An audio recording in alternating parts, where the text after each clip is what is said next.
This is CBC Vancouver News.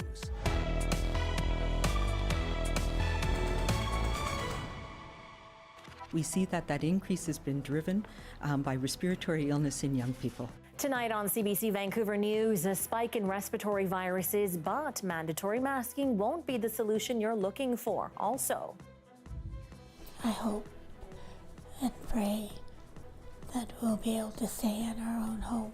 A home in jeopardy. Residents in a mental health care lodge worry as it gets set to close. And having my uncles come over and saying, you know, we fought the white man's laws with the white man's words in the white man's courts, and we won to a degree. Uncovering land theft, we hear from CBC investigative reporter Angela Sterrett as she launches the new podcast, Land Back. Good evening, I'm Zahra Premji. Thanks for joining us. Dan is away tonight. Respiratory illnesses are spiking across BC, and so are wait times at ERs. And new data points to a surge in cases among some of the youngest people in our province. But as Michelle Gassoub reports, health officials again say they will not reintroduce a mask mandate. For weeks, BC has heard warnings of a potential triple threat if COVID, influenza, and RSV cases rise all at once. Numbers provided by the province today reveal a steep increase in pediatric cases among some of those illnesses, though health officials said BC is nowhere near the surging levels seen in Ontario. We're not seeing the same picture yet here in BC, though we're continuing to watch. And I do not believe we need that heavy hand of a mandate to send a clear message that masks are an important tool that we can all use during this time. I don't want us to wait until we are seeing the levels that they're seeing in Ontario before we take action in this province. Political opponents not the only people hoping to see more action from the province. Doctors say the surge in young people who are sick is contributing to bottlenecks at emergency rooms, where wait times have stretched into the double digits. This morning, the wait time at BC Children's Hospital ER was estimated at 12 hours. We're seeing the numbers rise. It's not the 24 hours that Ontario is seeing, but as of last week, BC was seeing 8 hours or 9 hours. So it's growing, and that's where a lot of the concern is coming from. Officials did acknowledge the challenges in ERs, which they say they are tracking and working behind the scenes to stem. And we have to know in this period of respiratory illness that there is going to be, and is, more pressure on emergency rooms. The province now encouraging mask wearing in crowded indoor settings and saying to stay home when sick regardless of whether you have COVID or not. But this doctor says encouraging masks simply isn't enough. But I feel that the gravity of the situation facing our children requires the heavy hand of this is where we are at, and we need to impose this because we need to stop the children's hospital system from collapsing. Some working in healthcare settings hoping to see more measures as cases climb and wait times for care get longer, and doctors encouraging those who are behind on their vaccines to catch up. Michelle Gassoub, CBC News, Vancouver. Another Metro Vancouver home for people with mental illness is fighting to stay open. Fraser Health says it's not interested in getting new operators for the Buena Vista Lodge. So after 50 years, the White Rock Assisted Living Facility will close next spring. As Belle Puri reports, the home's long-term residents are in jeopardy of losing not only their home, but their support system and community. The only home Anne McLean has known for 24 years is set to close. At 82, change is tough. When I think about moving, I feel very upset and very depressed and very, just horrified, I guess. The biggest concern is where will Buena Vista Lodge residents go? We have no idea. Nobody has said anything to us. Owner-operators of the privately run home blame a constant decrease in funding for deciding not to renew their Fraser Health contract. Buena Vista can't be run on the budget that they've been given. Families say there is a way to keep the home open. There are people that want to come in and continue the contract and keep it running, but Fraser Health doesn't want to go with that plan. Fraser Health Manager Ian Nicol wrote in an October email, "We are not looking to review new operators for a program at BVL. The process we have embarked upon for bed replacement has dedicated our resources to other projects." Days earlier, a Fraser Health spokesperson told CBC the owners intend to close the facility. There's no hands-on work being done for mental health. It's basically shift and shuffle. This facility works and works well. Yes. Why not use it as a blueprint for moving forward with other institutions or homes? It'll be the second time since 2018 that Nick Miller's brother has been forced to move because of a Fraser Health closure. In the last 4 years, 3 other facilities similar to Bona Vista Lodge have already closed in this area for a total of 48 beds. If this facility closes, along with another one on the chopping block, that number will double by next spring. Why is this minister cutting beds in the middle of a mental health crisis? Bona Vista recently came up in the legislature. It seemed to surprise the minister. The minister was unaware of it. The minister then blamed and put the onus on the health authorities. Mental Health and Addictions Minister Sheila Malcolmson deferred questions in the House and from CBC to Fraser Health. There's concern the 12 residents could end up far from family in Burnaby, Chilliwack or Langley. We're scared not only for their mental well-being, but their physical well-being. They do not handle change well. How's your lunch? Good.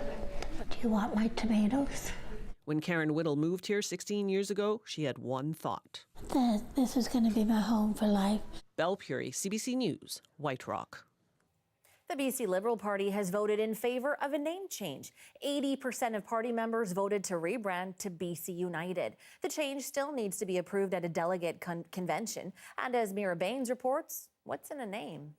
When we have a new name. BC Liberal leader Kevin Falcon has been advocating for the name change to BC United. He says about 8,000 members voted for the switch. 80% of our members have endorsed the idea of changing the name from the BC Liberal Party to BC United. Falcon says the new name signifies a party united by values, united by determination. He says if incoming Premier David Eby calls a snap election, he won't change the name immediately. We will make sure that we implement it when it makes sense for us. Former BC Liberal leader Gordon Wilson, who created momentum for the party in the late 1980s and early 1990s, says the party has been gradually shifting right. He says at first with more Socreds joining and federal conservatives over the years. Wilson points out the name change could signal a shift to the right of the political spectrum, with more federal conservatives now apt to join the party. And for a lot of these federal conservatives, the name Liberal sticks in their throat like a chicken bone. You have to get it out. They don't even like saying the word Liberal. Falcon says the soon-to-be BC United is a big tent party, although he was photographed meeting with federal conservative leader Pierre Poilievre earlier this month. But the fact of the matter is, to me, it's never about left or right. It's about just doing the right thing. The BC NDP says the party may have a new name, but their policies so far haven't changed much. What I have to say is Kevin Falcon can change his name of his party, but he can't change his record. For 12 years when Kevin Falcon was in power, he gave tax breaks to the wealthiest while everybody else paid for it. This political scientist says the name change could drive away federal Liberals or more progressives from the BC Liberal fold. The party wants to make inroads with some of the centrist voters that they have lost touch with that voted for the BC NDP last time around. And yet those are voters that would tend to vote Liberal at the federal level. Before that can happen, though, the name change needs to be approved by members. The earliest that could happen is next year. Mira Baines, CBC News, Victoria. Vancouver City Council is facing criticism tonight. This is over a motion to adopt one Holocaust organization's definition of anti-Semitism. Some Jewish people say the definition, crafted by the International Holocaust Remembrance Alliance, has been, quote, weaponized by Israel. The motion passed earlier today, and as Janella Hamilton explains, it sparked a heated debate in council chambers. As a local Jewish businesswoman and as an Israeli, please take our safety seriously. Afra Sixto says it took her 2 years to put the word Israeli on her restaurant sign out of fear it may garner racist reactions. Reactions she says she experienced just days ago at a grocery store. as picking up heavy stuffs. And she said, "Do you want help?" And I said, "Yes, please." And she asked, "Where are you from?" I said, I'm Israeli. And she said, "Oh, we have to go." Sixto is in support of the City of Vancouver adopting the International Holocaust Remembrance Alliance's working definition of anti-Semitism. The IHRA defines anti-Semitism as a certain perception of Jews which may be expressed as hatred directed towards Jewish or non-Jewish individuals and/or their property. Those opposed say they don't necessarily have a problem with the working definition, but rather the examples that are included, such as holding Jews collectively responsible for actions of the State of Israel. IHRA definition is if you criticize Israel, then that's anti-Semitism, you know. So that's what I don't like about it. Students and others have either lost their jobs, not been able to make presentations, have events canceled when they put forward Palestinian speakers and Palestinian events. Councillor Sarah Kirby-Young proposed the motion earlier this year with the support of newly elected Mayor Ken Sim. Young says adopting this definition will not give municipal agencies power to censor freedom of expression.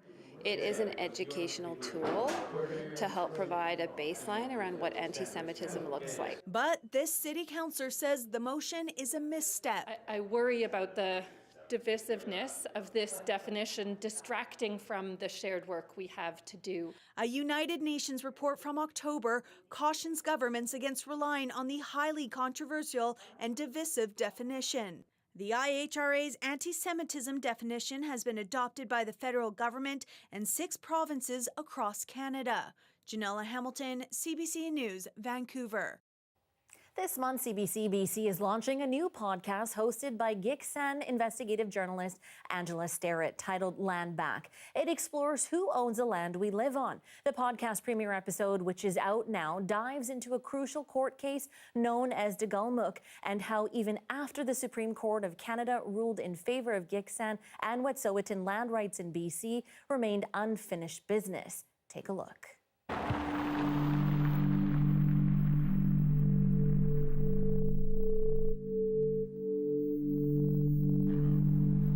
We never gave up our land. We never lost it in war. We never signed it away in treaty. It's still ours. But Canadian governments have refused to acknowledge that, green-lighting resource project after project for decades. 45 years ago, we declared our relationship to the land and made a declaration about our lands here. 35 years ago, we filed a court action in the Supreme Court of BC. And then 25 years ago, that same court action finally made its way through the Supreme Court of Canada. So 25 years, the impacts of that were great. All those years ago, the Giksans, along with the Wet'suwet'en, took their fight all the way up to the highest court of the land. Hereditary Chief Del Gamuch was the lead plaintiff for the Giksan and Gizdewe for the Wet'suwet'en, and they won. The case proved Indigenous people in BC had land rights that had not been extinguished by colonization, and it confirmed oral testimony as legitimate as other forms of evidence. But it was not a declaration of title.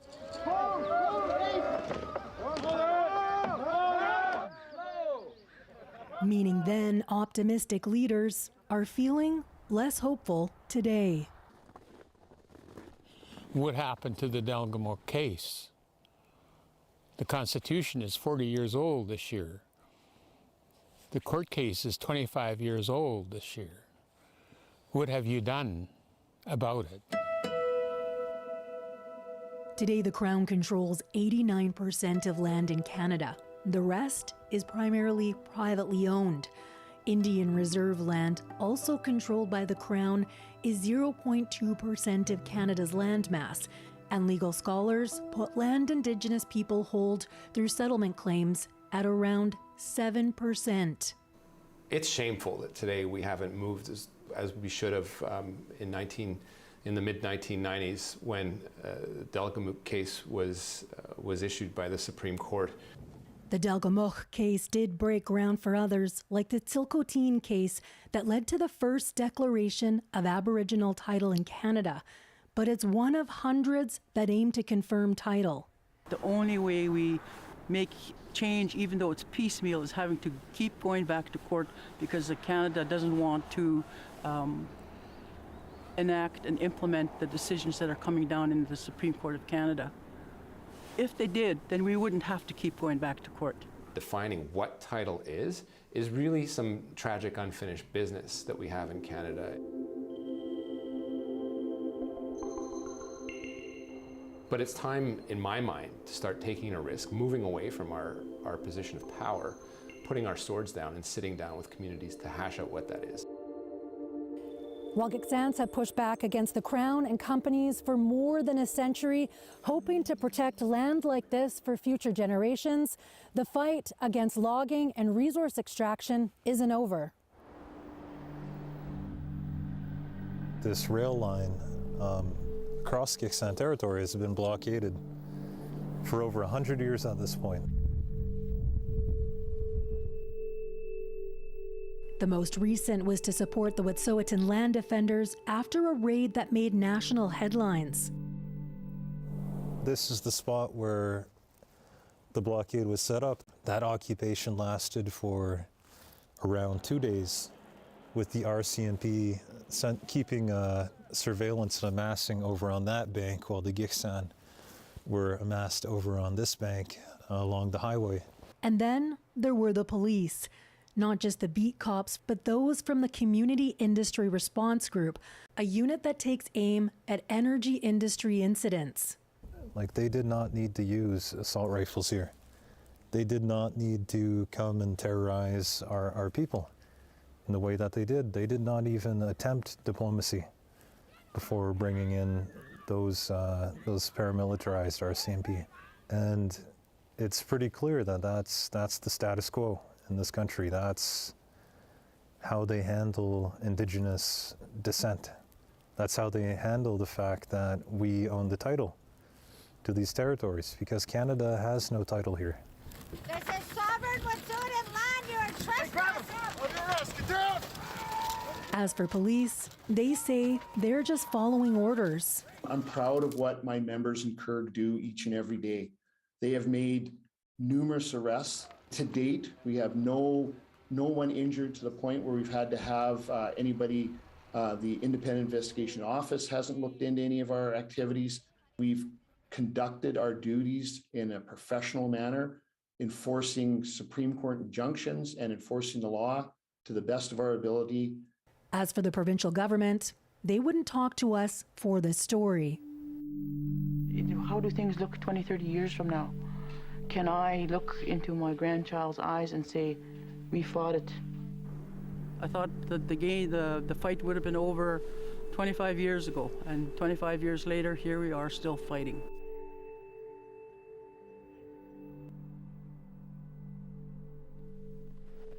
The legacy of the Delgamuukw here runs deep, but for the next generation of land defenders, the work to have the Ayuk, or the laws, and the Lakip, or the land, recognized remains unfinished. Angela Sterrett, CBC News, Gitnamax. Identity threat to cause death or bodily harm through social media. A BC resident charged with uttering threats against a CNN anchor. We'll have the details when we're back.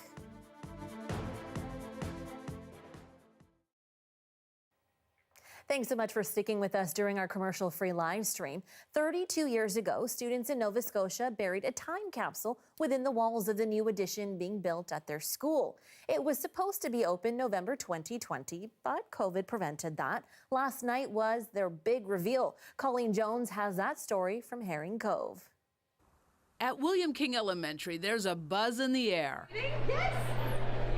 The foyer is jammed. People sifting through school memorabilia from the 1990s.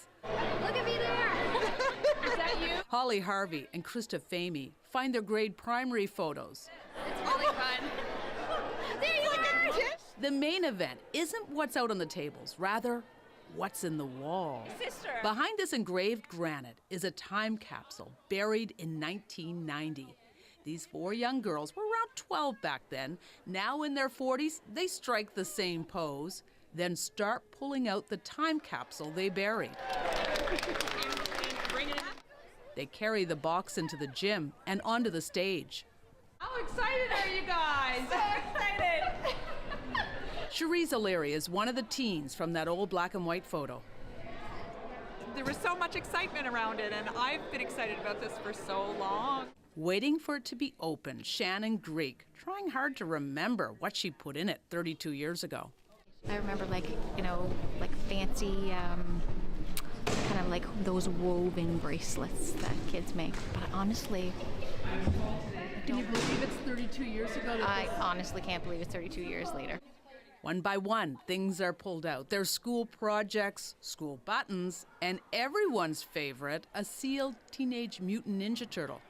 The other big thing, this old VHS tape made about life at the school. The school's vice principal hopes it works. I'm afraid it might get eaten. Is this her? That's her, yeah. Watching her grade 6 self, Natalie Longavie. 11, 12-ish, and now I'm 44, and now I'm a teacher in grade 6. It's very special. It's been a long time coming. 32 years. This is the letter you... Laura Latham pulled this letter she wrote to her future self, dated September 30th, 1990. Elementary school in the Atlantic provinces was a cafeteria. That was big news, was it? Yeah. This is a Telecaster. For today's students, the highlights? Well, I think it's amazing just looking back into the past. The Ninja Turtles. And for the old students? Nostalgia galore, and I've met up with some old childhood friends. The 2022 class will now refill the time capsule to be opened in 2052. What will the obsolete things like cassettes and VHS be then? Let's talk in 2052. Colleen Jones, CBC News, Herring Cove. I don't know about you, but I would definitely have a VHS in there with some home movies. All right, stick around. We'll be right back.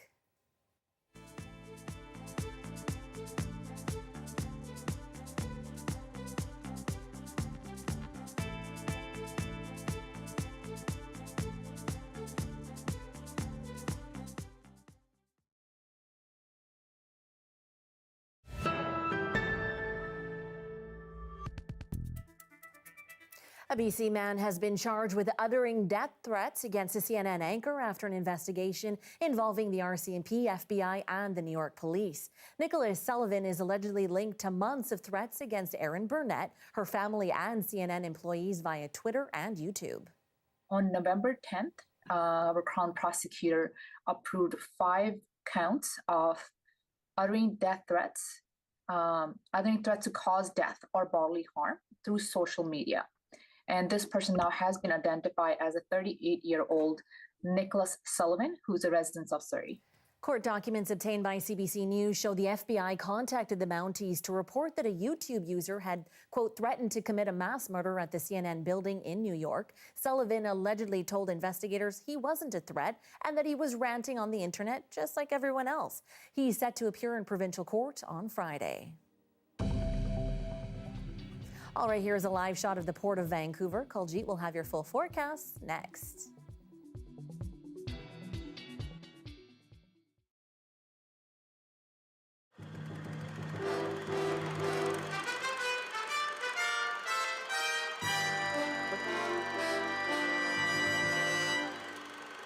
They've literally taken over Georgia Street right now. I mean, it is wall-to-wall people from one side to the other. And I'm sure this celebration is going to continue for a while. There's Al Wilson now and the Grey Cup making its way down. They are about 5 minutes away from the stadium. Welcome to the home of the 1985 Grey Cup champion, BC Lions.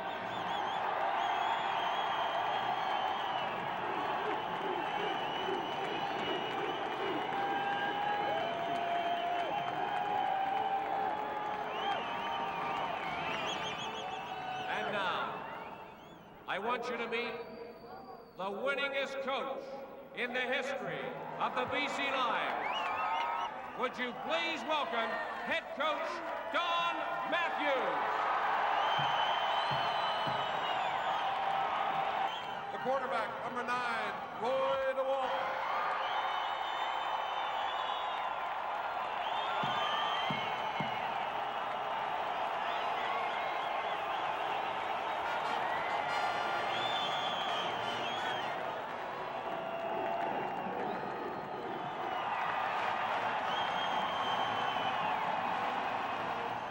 From the bottom of our hearts, we would like to thank you for making this Grey Cup victory complete. We love you. Thank you, BC.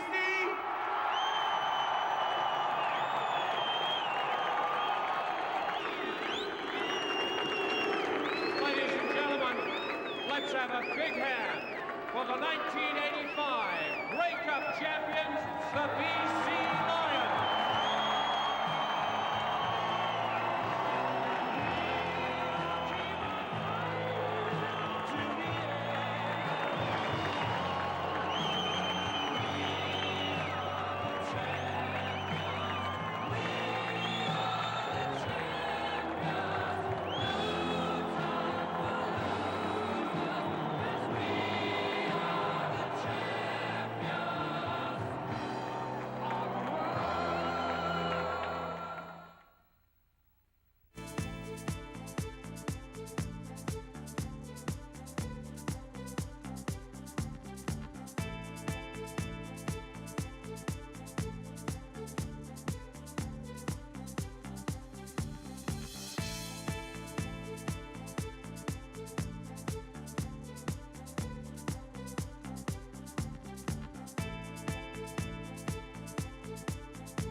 Hi, I'm Amy Bell, and here's what's in your CBC Vancouver inbox. Join Gitsan journalist Angela Starrett as she uncovers land theft in Canada in the new CBC British Columbia original podcast, Land Back, out November 15th.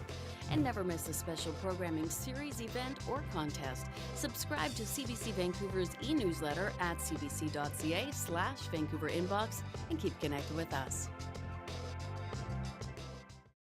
The weather update is brought to you by Direct Buy Furnace, installing the most reliable heating and cooling brand. It's hard to stop a train.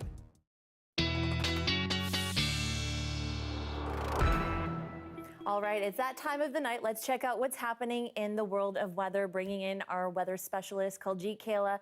A lot of fog out there today. It was really difficult to drive, actually. What's going on? And can I get some rain? You're going to get some rain, and we'll talk about the dense fog that we had, which I was even surprised by this morning. It's because of this high ridge of pressure that is sitting above the lower mainland that trapped in all that moisture very close to the ground. And we saw it pretty much all day and into the afternoon. The fog advisory did get lifted after 1 o'clock, but some people were still reporting really foggy conditions on the road. So be careful out there when you do see that. We do have this low pressure system coming in, but not until the start of next week, and that will bring a little bit of rain for the beginning of the week. The other thing that's happening is Arctic air is sweeping across BC, so temperatures over the next few days will be dropping. It will be getting quite cold overnight, especially in places like Cranbrook and Fort Nelson. -16 will be your low overnight. Tomorrow, temperatures across BC, cold but warm for parts of Prince George, Williams Lake, some cloud there. Some flurries expected for Kelowna tomorrow morning, and -2, -8 in Cranbrook as well. A look ahead for the lower mainland. Sunny and warm tomorrow. Friday, it will get to -1 overnight, so it'll get cold here as well. 30% risk of rain for the weekend, but that's likely not going to happen. The rain that is coming at the beginning of next week, and it could see up to 50 or 60 millimeters of rain, and that's what the layout looks like for the next few days. These are your happy days right here, Zahra, the days of rain. All right, so some rain is coming my way at least. I'm looking forward to it. Thank you. You're welcome. And that's all for your Wednesday night. Now you know what I'm going to say. Before you let that head hit the pillow, try this. Go to cbc.ca/BC and take one last scroll through what else is making headlines. And then have yourself a good night. Your next local news is on the early edition on CBC Radio 1, starting at 5 a.m. tomorrow morning. Good night.